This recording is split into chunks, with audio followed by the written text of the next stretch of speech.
Bonjour, je suis Clément de Rovelle. Et bonjour, je suis Victor Aubry. Bienvenue à ce culte du 30 janvier 2022. Nous nous recueillons en musique.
Nous vous invitons à vous lever. Seigneur, ouvre mes lèvres, et ma bouche publiera ta louange. Soyez les bienvenus en ce temps. Paroissiens habituels ou passants, tournons-nous les uns vers les autres et accueillons-nous, comme le Christ accueille chacun en sa maison. Et nous chantons le 2109. Viens à cette heure, les 300.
Nous restons debout pour louer Dieu.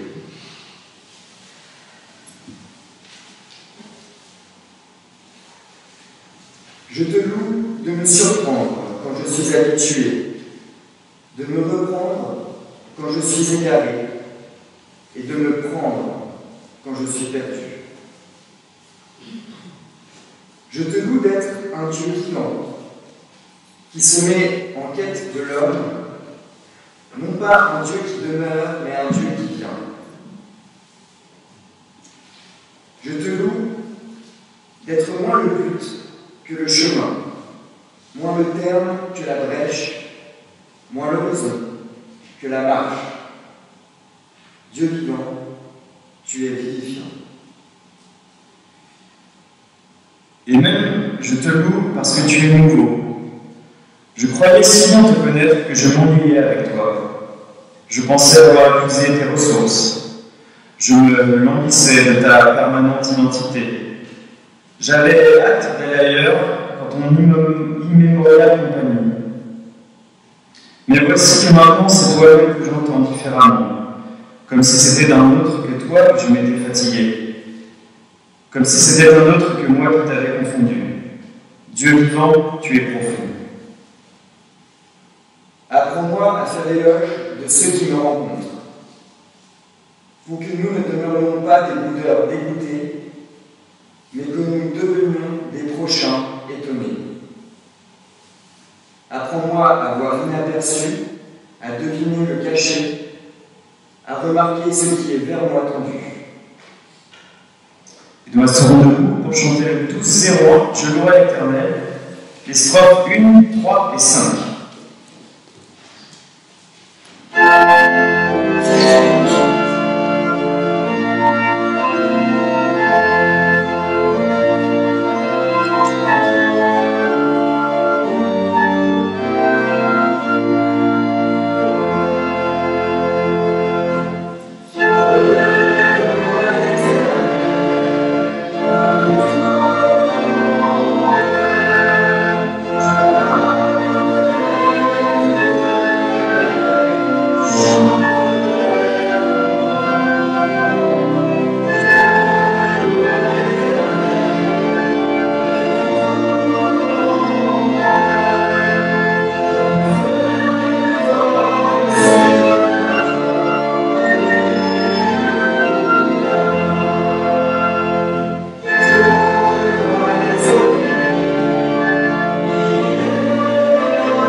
Nous vous invitons à vous asseoir.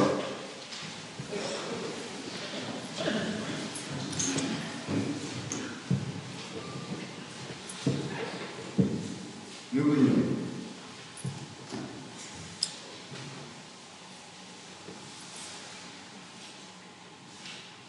Notre Père des cieux, tu es loin, si loin. Comment te dire notre exil? Nous nous sommes habitués à vivre entre nous. Où es-tu, Seigneur? Il fait froid sans toi. Sur la tapisserie chargée de nos vies, sans surprise, la navette va et vient. Comment te dire notre quête de toi? Nous n'attendons plus la brûlure de ta parole. Où es-tu, Seigneur? Il fait froid sans toi. Notre peau s'est épaissie. Il fallait protéger nos blessures. Comment te dire nos cœurs glacés? Nous ne savons plus rien de ton buisson ardent. Où es-tu, Seigneur? Il fait froid sans toi. Fais-nous revenir à la vie.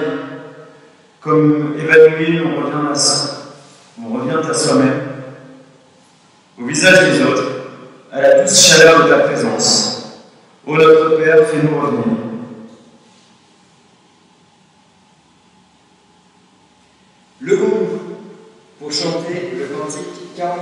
04, Seigneur reçoit, Seigneur pardonne. Les strophes 1 et 3.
L'amour de Dieu envoyé pour nous a été manifesté en ceci.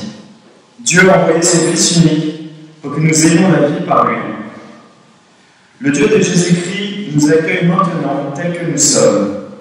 Il nous réconcilie avec lui-même, avec nos frères, avec notre propre personne. Dieu nous pardonne ce que nous sommes. Il nous sauve. Libérés et pardonnés, nous pouvons entendre et accueillir ce que Dieu veut pour nous. Le Seigneur t'arrache à l'ennemi d'une vie pour rien. Il t'offre un lendemain. Ouvre-toi à son pardon.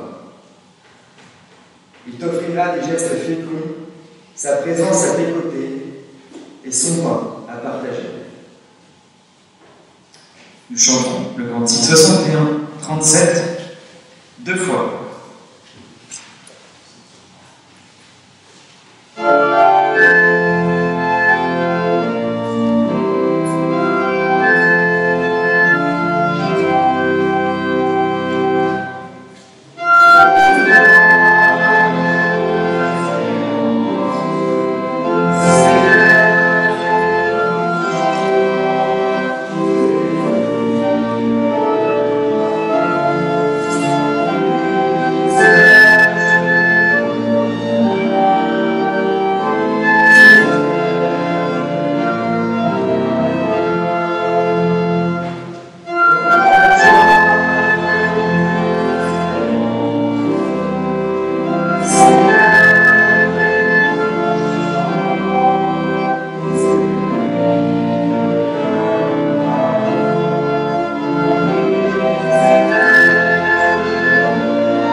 Nous vous invitons à vous asseoir.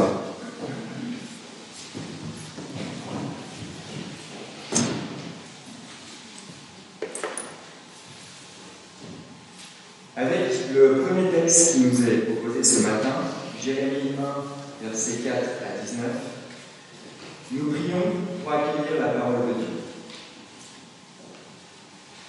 Seigneur, comme Jérémie, touche notre bouche et appelle-nous à devenir tes porte-paroles. Et si nous sommes trop jeunes pour parler en public, accompagne-nous. Aide-nous à déraciner, renverser, reconstruire et replanter. Ne nous rends pas timides, mais résistants comme une ville fortifiée, une colonne de fer, et prépare-nous à transmettre ta parole.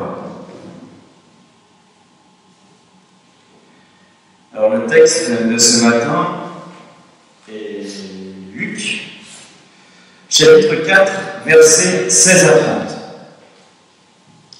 Nous lisons. Jésus se rendit à Nazareth, où il avait été élevé.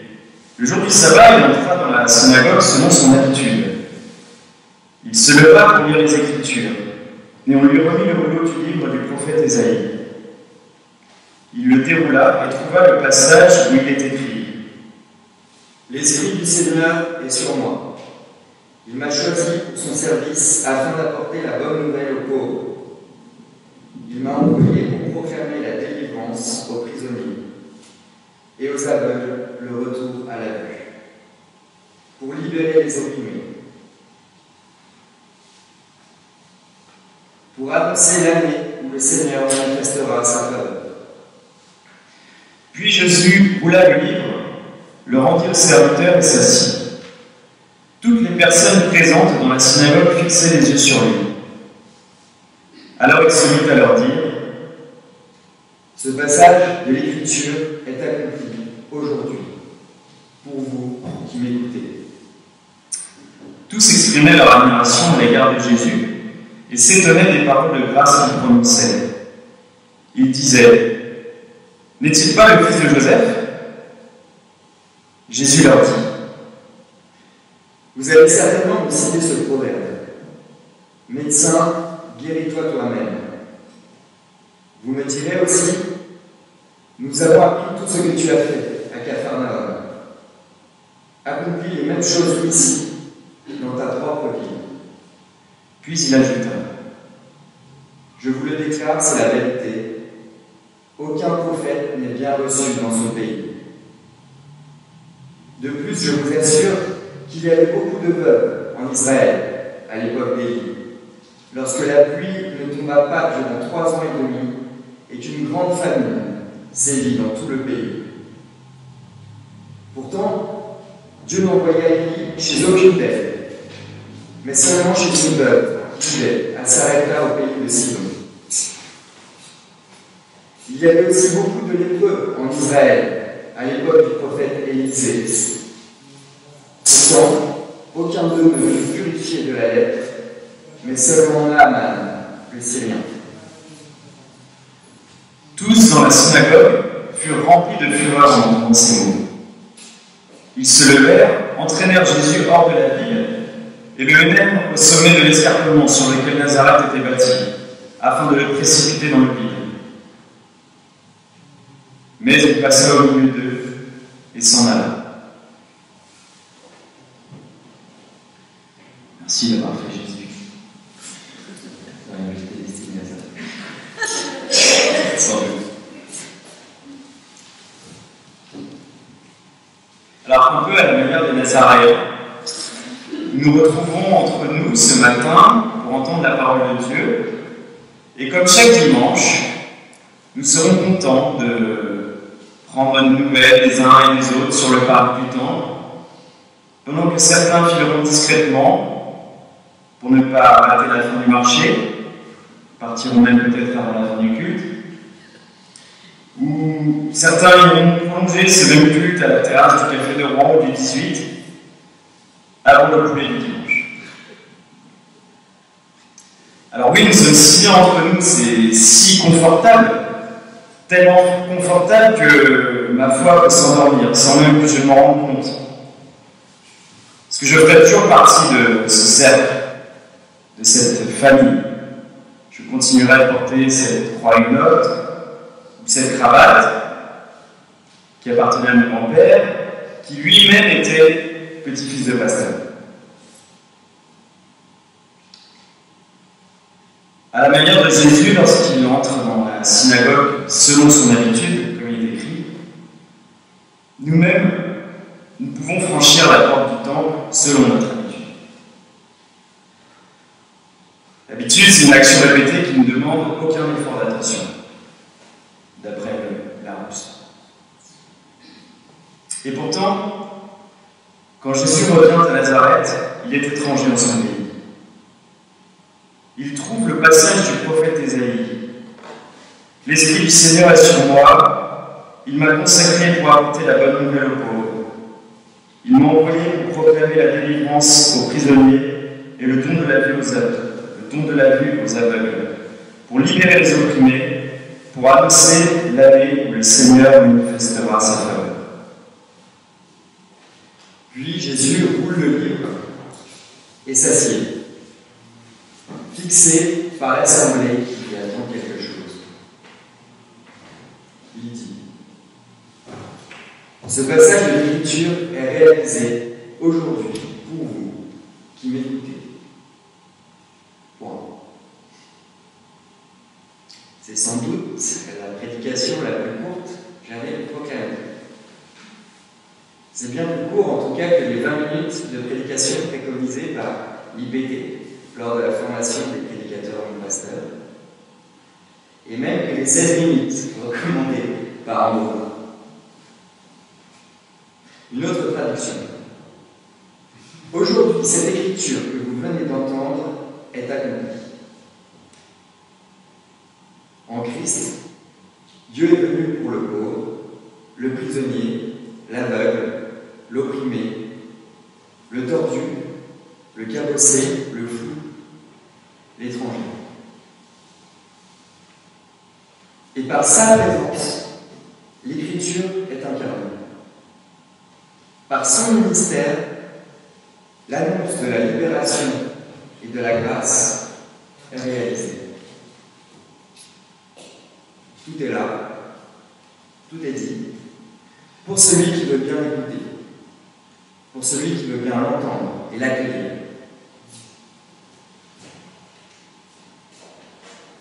Luc décrit les regards étonnés et remplis d'admiration pour ces paroles merveilleuses.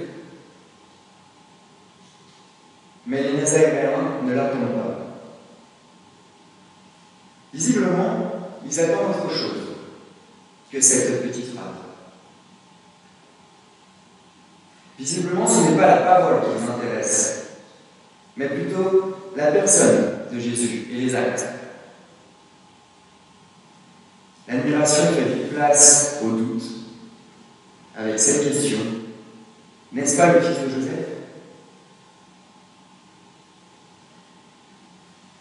Alors, comme il est écrit dans l'Ancien Testament, Dieu nous connaît avant même de nous avoir formés dans le ventre de notre mère.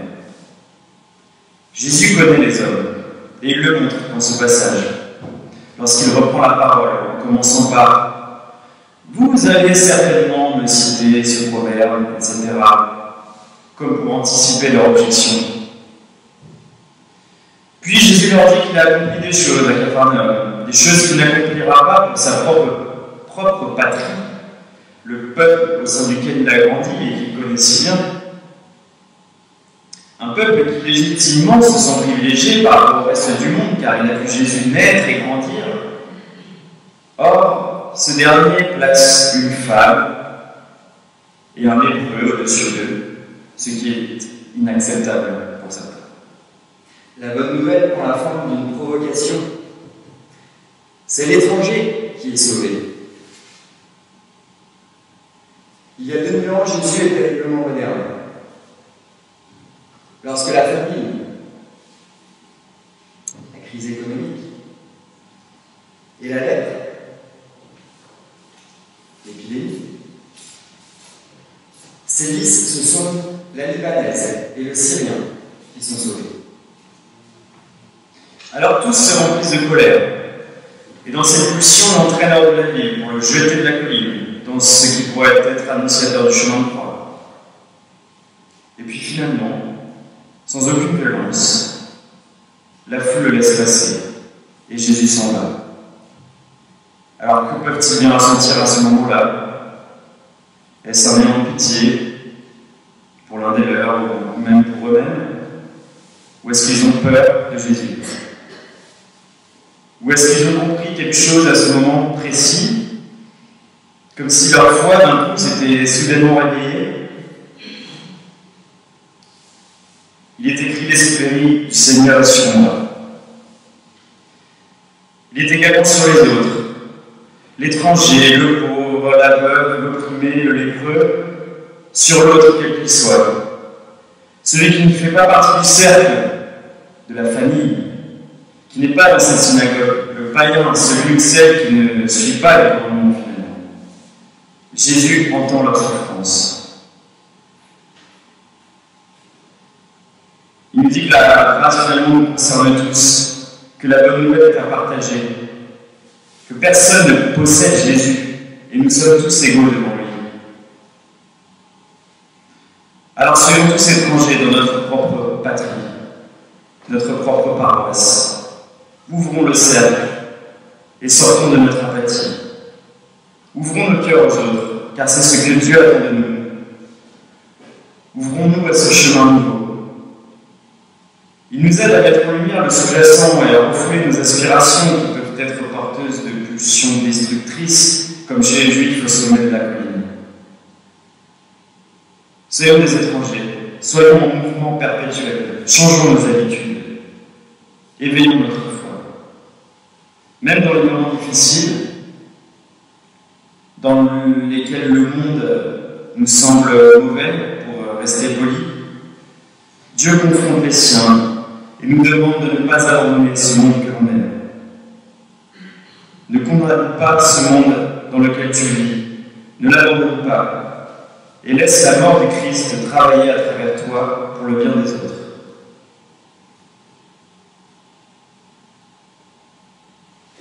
Le danger serait peut-être de faire de Jésus quelqu'un de familier, un ami, quelqu'un que nous connaîtrions trop bien, quelqu'un d'agréable qui ne nous dérange pas, qui nous réconforte, un feu de cheminée. Mais Jésus n'est pas particulièrement agréable dans ce passage. Au contraire, Jésus vient comme un étranger. Nul n'est prophète en ce pays. Jésus vient nous déranger, nous remettre en cause, nous faire avancer. Le Christ vient répéter sans cesse, puisque nous ne la comprenons pas, la parole de grâce. D'ailleurs, petite parenthèse, le 15 janvier dernier, nous aurions pu fêter l'anniversaire de Martin Luther King, et c'est un exemple parfait contemporain de quelqu'un qui finalement dérange, comme Jésus. Et même lorsque nous le malmenons, lorsque nous le portons en haut de notre colline pour le lever dans le vide, Jésus passe au milieu de nous et continue sa route. Aucun d'entre nous n'ose finalement l'attraper. Il nous échappe, insaisissable. C'est aussi le message de ce texte. Ne croyons pas que nous pouvons saisir le Christ ou que nous le saisirons un jour. Alors pourquoi fait-il cela? Pour réveiller notre foi, sans cesse, la renouveler, perpétuellement, la réformer. Notre foi n'est pas un héritage. Elle n'est pas celle de nos parents. Accueillons une parole nouvelle, et nos enfants aussi feront leur chemin. Si nous sommes ici ce matin, ce n'est pas pour réviser ce que nous savons déjà. Ce n'est pas pour acquiescer ce sur quoi nous sommes d'accord et oublier le reste. Ce serait un cercle vicieux, la mort de la foi. Ce matin, Jésus vient nous secouer. Ou pour reprendre les mots du pasteur Louis Pernaut, il vient nous mettre une claque. D'ailleurs, c'est là aussi le message de notre Église, Ecclesia Reformata Semper Reformanda, une Église réformée, toujours à réformer, ou plutôt sans cesse en train de se réformer. La foi ne doit pas se figer et se fermer à la critique. Jamais. Voilà un message rassurant. Nous ne sommes pas parfaits, nous sommes même globalement ignorants devant la complexité complexité du monde qui nous entoure, devant l'autre, devant Dieu. Alors lorsque nous nous enfermons dans notre confort, nos croyances, nos certitudes, notre parti politique, notre militantisme, notre entreprise, notre petit commerce, notre champ, notre réseau qui manque de social, notre école, notre retraite. Il existe ici un espace pour nous renouveler. Amen.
Vous invitons à vous lever pour chanter le 62-81 deux fois.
Nous vous invitons à assis debout pour confesser votre foi, que vous trouverez à la fin du livre. Les cantiques. C'est le je crois en Dieu.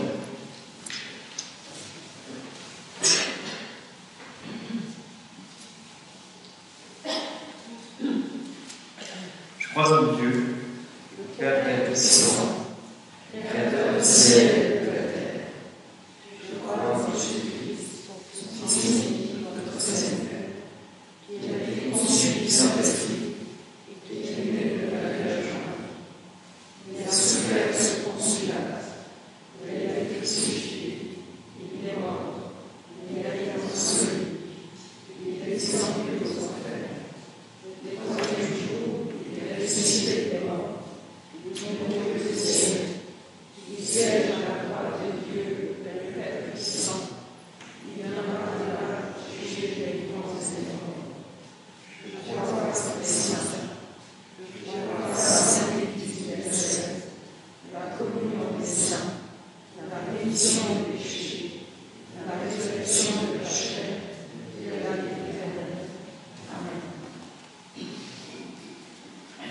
Et nous restons debout pour chanter le 61-38 une fois.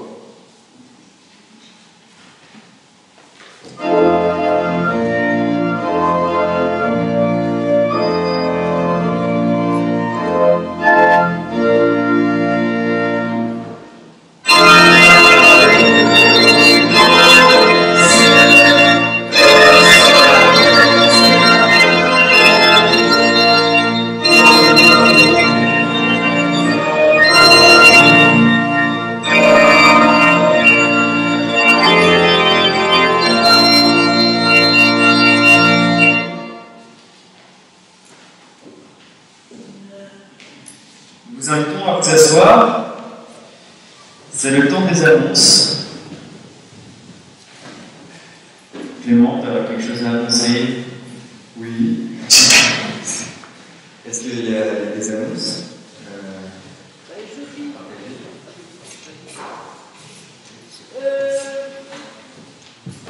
Remarquez, jeudi 3 février à 20h30, la conférence à Dieppe.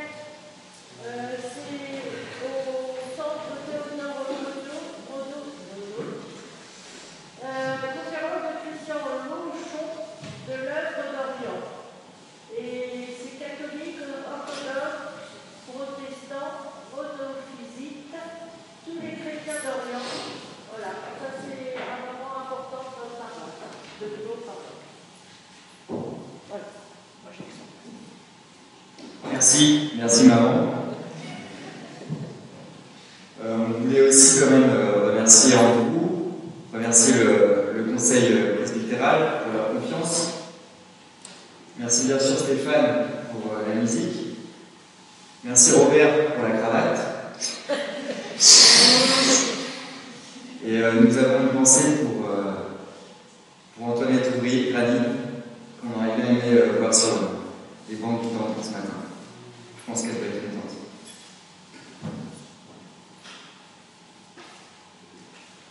C'est le moment de l'offrande. Seigneur, qu'avec cette offrande, notre Église réformée ne cesse de se réformer. Amen.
Avec le troisième texte qui nous était proposé ce matin, ici en Corinthiens, nous entrons dans la prière d'intercession.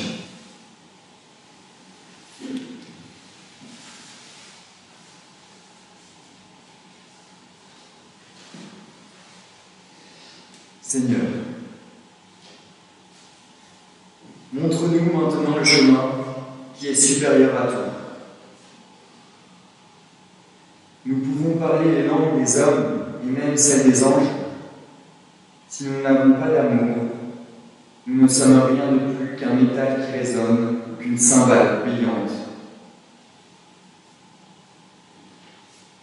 Nous pouvons pouvons transmettre tes messages, posséder toute la connaissance et comprendre tous les mystères. Nous pouvons avoir la foi capable de déplacer des montagnes. Si nous n'avons pas d'amour, nous ne sommes rien.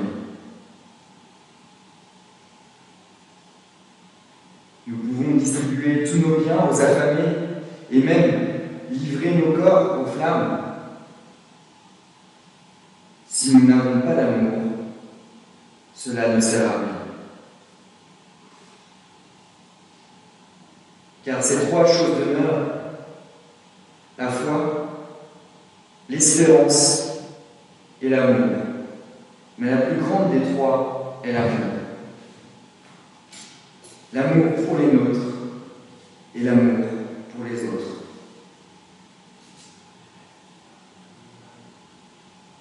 Ensemble, nous te disons: Notre Père, qui es aux cieux, que ton nom soit sanctifié, que ton règne vienne, que ta volonté soit faite sur la terre comme ici. Donne-nous aujourd'hui notre pain de ce jour. Pardonne-nous nos offenses, comme nous pardonnons aussi à ceux qui nous ont offensés. Ne nous laisse pas avec la tentation, mais aidez-nous du mal, car c'est à toi qu'appartient le règne, la puissance et la gloire, au siècle et au siècle. Amen. Nous vous invitons à vous lever.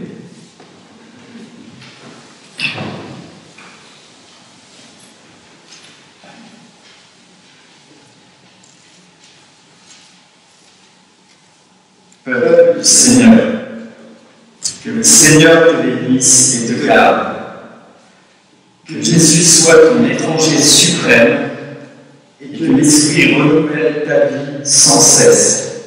Amen. Nous chanterons le 4609, les strophes 1, 2 et 5.